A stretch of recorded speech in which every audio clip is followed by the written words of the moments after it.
ბატონო გოგი, თავარი ქვეყნისთვის, როდესაც გინდა იყო დამოუკიდებელი, არის განათლება, ხო? და ღირებულებები ქვეყანაში.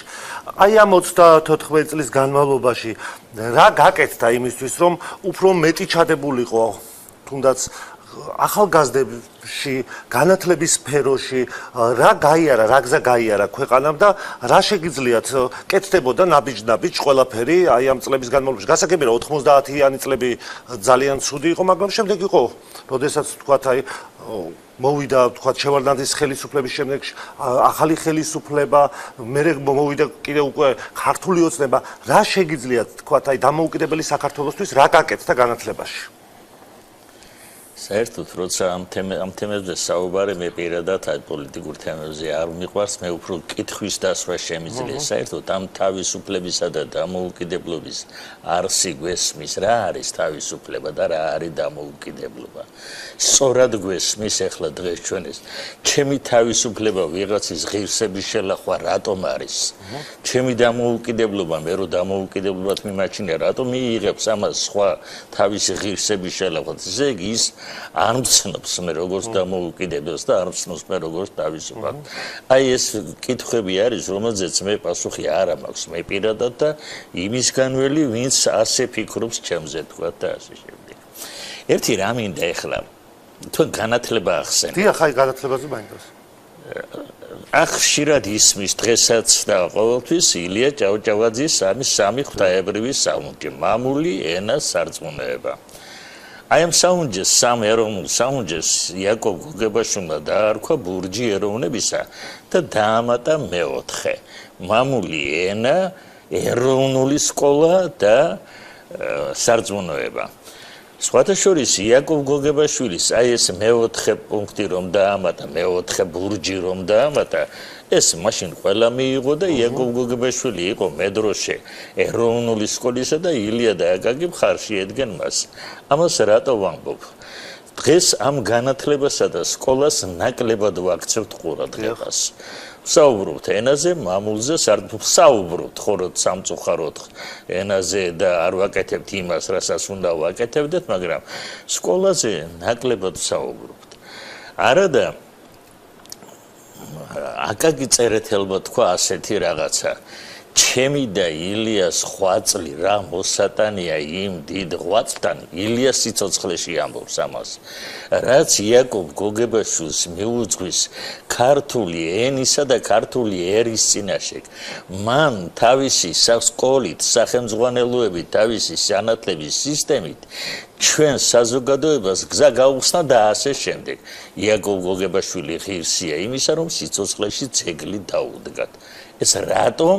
იმიტომ რომ ფაქტობრივად იაკობ გოგებაშვილმა შექმნა იმდროინდელი სისტემა, საგანმანათლებლო სისტემა და მე დაბეჯითებით შემიძლია ვისაცნებავთ დაუმტკიცო, რომ იაკობ გოგებაშვილის დროინდელი 4 წლიანი საგანმანათლებლო სკოლა პირველ 2 კლასიანი და 4 კლასიანი სასწავლებლები იყოს. იმდროინდელი სკოლა გაცილებით მეტ ცოდნას აძლევდა მაწვილს ქართულ ენაში, ქართულ ლიტერატურაში, საქართველოს გეოგრაფიასა და ისტორიაში, ვიდრე დღევანდელი საჯარო სკოლა. და ამაზე მე პასუხს ვაგებ ამ განცხადებაზე. აი ესე იყო, ეს ჩვენ ამას ვკარგავთ. ის ტრადიცია გვეკარგება ჩვენ. დამოუკიდებლობა გვინდოდა იმისთვის, რომ იქ შექმნილი ის ტრადიცია, ის საგანმანათლებლო სისტემა, ქართული ეროვნული სკოლა, ეგ ტერმინიც იქიდან მოდის და ერთიც. აი ყურადღებას არ მივაქციეთ ბატონო გოგი, თუ მიზანმიმართულად ხდებოდა ქართულის განადგურება თუ რასაც მოგახსენებთ. როცა ეროვნული სკოლა იქნებოდა, მაშინ თქვა გოგებაშვილმა და რა თქმა უნდა მთელი ეს სკოლას ორი მთავარი პრინციპი უნდა დაედოს ეროვნულ სკოლას. განაეროვნულობა და ზნეობრიობა.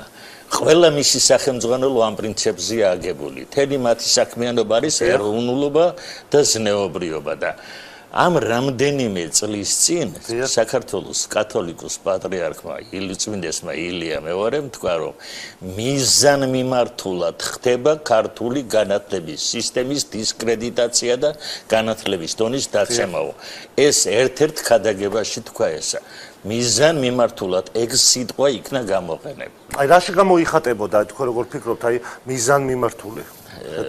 რთული თემაა და საინტერესო ძალიან თემაა ძალიან. დროშებოთ, გამოიხატება იმაში, რომ აი დღეს ჩვენ გვიწევს ბრძოლა, რომ ქართული დავაბრუნოთ უმაღლეს სასწავლებელში იყო, ისწავლებოდა ყველგან და მერე 2005 წელს შეწყვიტეს და გააუქმეს ეს. ბევრი რამე წახდა მაშინ. ამაში მე ასეთი აი გუშინაც მქონდა საუბარი ერთ გადაცემაში. რუსთაველის საზოგადოებამ ჩაატარა კვლევა ასეთი. პირველ კურსელ სტუდენტებთან შევედით უნივერსიტეტში ორ უმაღლეს სასწავლებელში, სახელმწიფო უმაღლეს სასწავლებელში, ჰუმანიტარულ ფაკულტეტზე და კითხვები დაუსვით 150 სტუდენტი გამოვკითხეთ. ეს შედეგები გამოქვეყნებულია თავის დროზე სამინისტროსაც გადავეცი, პრესითაც და ასე შემდეგ. კითხვები იყო ასეთი ჰუმანიტარულ ფაკულტეტზე. რომელ ბრუნვაშია ხაზგასმული სიტყვა? რომელ რიცხვშია ხაზგასმული სიტყვა? რომელ მწკრივშია ხაზგასმული ზმნა?